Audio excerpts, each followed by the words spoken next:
It's Thursday already, and I'm back from the gym. So today was completely different.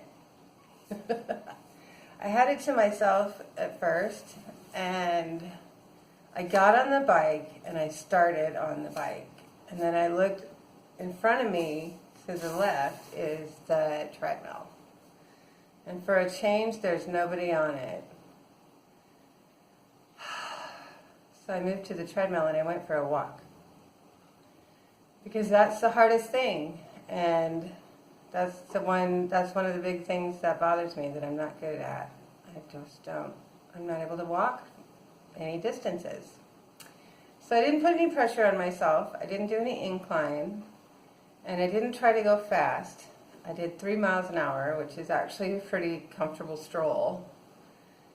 But considering the anxiety that I get just getting on it, just being afraid of how it's going to feel, I was cool with that. So 3 miles an hour, and I did a mile. And so that's great. I'll take it. I wasn't in any pain when I finished. And yeah, so I'll try it again if the treadmill's free. So see if I can go a little further. I only did 20 minutes because that's the default on the machine, and I didn't even know if I'd make it that long. And so that was cool. And then I did a bunch of weights. So I did kettlebell swings, kettlebell dips. I did this thing where you sit on the, whatever that is, the ball, and you have the hand weights, and then you hold them, lift them up,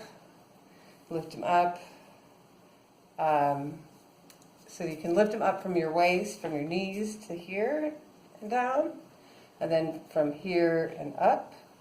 So two frontal exercises and one behind your head, all the while holding your balance on the ball with your core. And the point is, yes, you get exercise in your arms, but the bigger point is you get exercise to stabilize your core. And that's a big focus. And then I did the press. I guess it's the same as a bench press, but it's the forward press or forward pull. I don't know. Anyway, I think it's a press.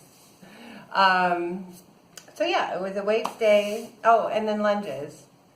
I did side lunges and forward lunges. So it was pretty all around circuit. Came back upstairs, did some yoga stretches just to make sure that I'm taking care of myself, since a lot of these exercises are new. But yeah, it was pretty good. It felt busy because it's sort of all over the place, but that's okay too. My heart rate actually stayed up a little bit because of all the switching, I think, because I'm not resting in between necessarily. I'm actually moving from one thing to another. So yeah, it was good. I didn't post last night because I didn't have time to edit. I needed to do something else, family. And so I'll be posting 2 today, which is fine too. Sometimes we gotta do what's right and not necessarily keep the schedule. But yeah, I had a good conversation with my family member that I'm in this with. Not the person who's sick. But yeah, it was a really good conversation. It was a marathon conversation, but we talked about a lot of important things. And I think it was really good for both of us. So yeah, it was sort of, just we're together. And that is important, to feel like we're not separate and isolated in whatever we're feeling. So progress there, which that relationship's always been positive, but yeah. So I don't know what today's goals are yet. I'm feeling pretty good.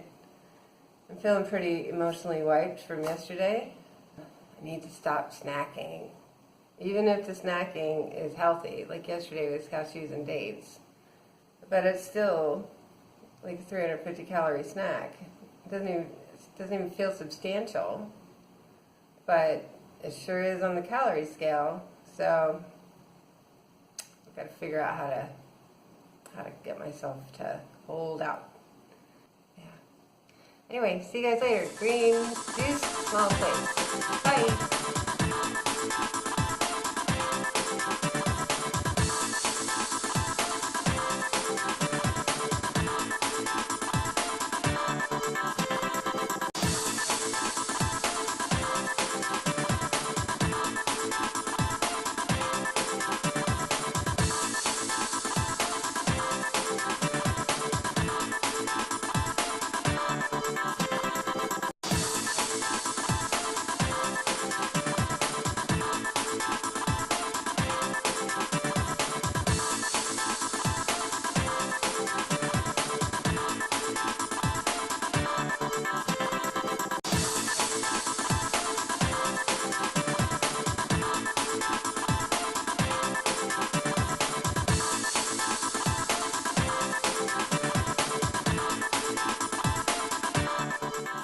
Hi, it's Thursday after work, and I'm home.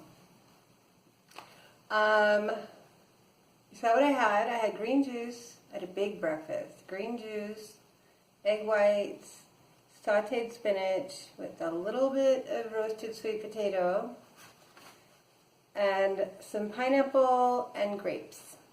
And that pineapple was so good.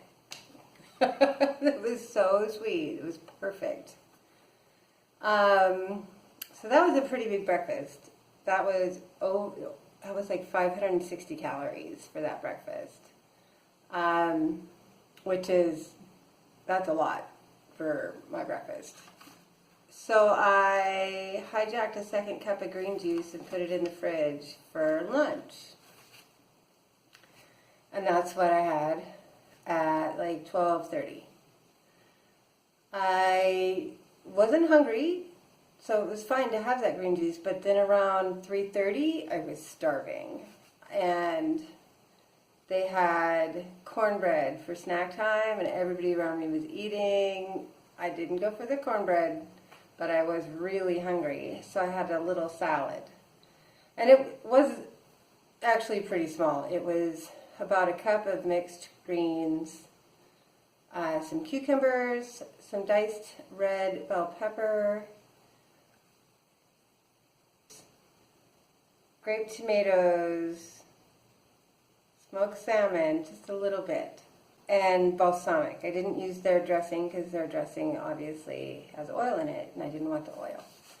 And that was delicious. Had little pickles just to crunch.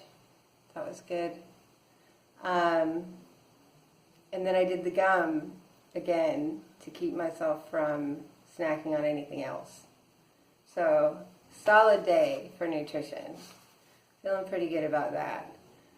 I don't have a ton of calories left for dinner, but I should be just fine. We're just doing sauteed veggies and some chicken breast, so super easy dinner. Yeah, so that was that. I slept okay last night. I didn't remember my dreams, which is good right now, lately. It's good. But I did do some podcasts in the morning, sort of on the same theme as what I had yesterday, which is how do I bring joy into the situation that we're in, for myself and for the people around me. And ironically, one of the podcasts that I was listening to that wasn't even about this went through a whole discussion, part of the podcast, about how it is completely possible to feel joy even in the midst of very heavy pain. And that you just have to notice it. You have to see it and find your moments. And when you feel it, you have to share it with the people around you. And I think I can do that. I have to think about it, and I think it'll take some practice. Because we do tend to, when we're mired in the hardest things, we tend to stay there. And so I'll have to practice that on how do I just be mindful of the moments that are good, even in the middle of all this.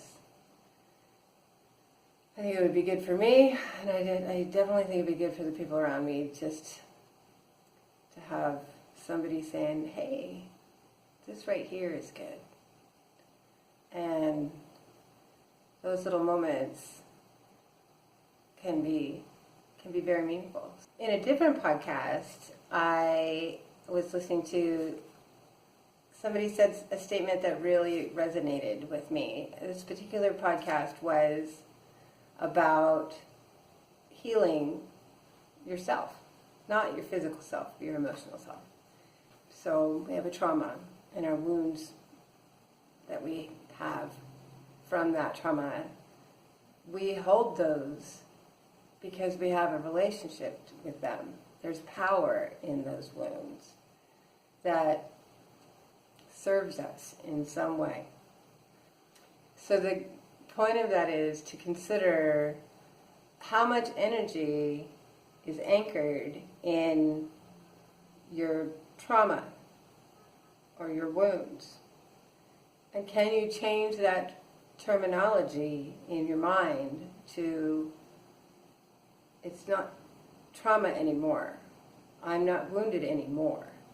This is my history. It's just my history. Everybody has a history. Everybody has pain and wounds. But can I change the things that continue to sit painfully with me to terminology that just says, that's my history, just like everybody else has one. This is mine, I can own it, but it's not trauma anymore. Because people recover from so many things, wounds, traumas, injuries, addictions. The word recovery is used a lot, and it's important that we can recover, but you shouldn't stay in your heart in a place of recovery. Recovery should at some point, if you can, be past tense, recovered. It's my history. And so that's something to consider. Do I live in a recovery space in my heart? And can I stop doing that? Essentially, in the concept of stories and writing stories, can I end that particular story? I think it's worth a try. I think I can, actually. But I've never really considered that before. I mean, we all hear happily ever after, but we don't consider it when we think about our pain and our most negative experiences. So yeah, can I put happily ever after, the end, on some of the hardest ones? So today, on the way home, I did not get a ride. I walked the whole way. This morning I walked a mile on that treadmill, and now I know I can do it. I live exactly a mile from my office, according to Google Maps. The only trouble is, I live a mile uphill. It's not a dramatic hill, but it is uphill. But in a previous ride home, I had noticed on the route that I would walk that there are a couple spots that if I want to take a break, I could. So if my legs get too tingly that they start to get wobbly, that's what happens, there's a bench on the side of this building that it's not a bus stop, It's maintained by the building people. I can sit there if I want to, and it would not be a weird thing to do. And then on the other side of the street, there's a really cool coffee shop that I've actually been wanting to check out. So I could go in there and have a seat. No big deal. And before I get to either one of those things, around the block from my office itself is the coolest flower shop. So the area that my building is in used to be, I believe, the flower district, because there are several flower distributors in that area, like immediately behind us and in the block around us, behind us. There's one called the Flower Syndicate, which totally sounds Mission Impossible to me. But this place is Hugassian with 2 O's. And it's a bright yellow building with a big garage door that rolls up. And inside it's a flower warehouse, but you can also just walk in and buy flowers. And there's big, huge tables where they're putting the flower arrangements together, and there's just flowers everywhere. And there's a giant glass walk-in cooler that I can't go in, but I can look in. And there's all the flowers. There's just so much in there. It's gorgeous. It's a big warehouse full of flowers, everything you can imagine. So I told myself that it's on the way home, that if I walked, I could buy myself some flowers. So today, as I stood in the lobby of my building and called up my Lyft on my phone, before I hit that confirm button, I said, just try. See how far you get. So I did. It was not easy. I definitely had some jingles. But I bought the flowers, and the man was just lovely. He was this older gentleman. He's been doing it for 35 years. And he asked if he could arrange the flowers. I got one big hydrangea and one bunch of tulips. That's what you see in the picture, or in the video. And he asked if he could arrange them for me. And I said, no, you don't have to. It's just for me. And he said, oh. So he did not arrange them, but he proceeded to give me all kinds of tips to take care of them that I had never learned before. And I thought I knew a lot of tips about floral maintenance. And so that was charming. And then he said, hold on, in whatever sweet little accent that he had, and he went back in the cooler, and he came out with a single gardenia bloom, and he pinned it on my lapel. It had broken, and they couldn't use it for anything else, and so he gave it to me. And it smells amazing. I love gardenias. So yeah, what a sweet experience. So I walked home with my beautifully wrapped flowers. I took my time. I didn't need any breaks. It went fine.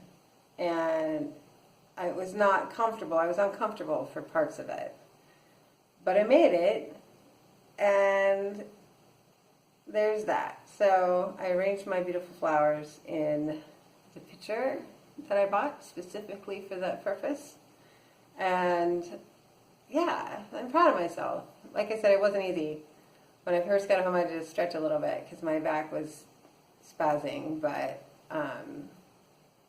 it worked. I did it. And so, yeah, yay.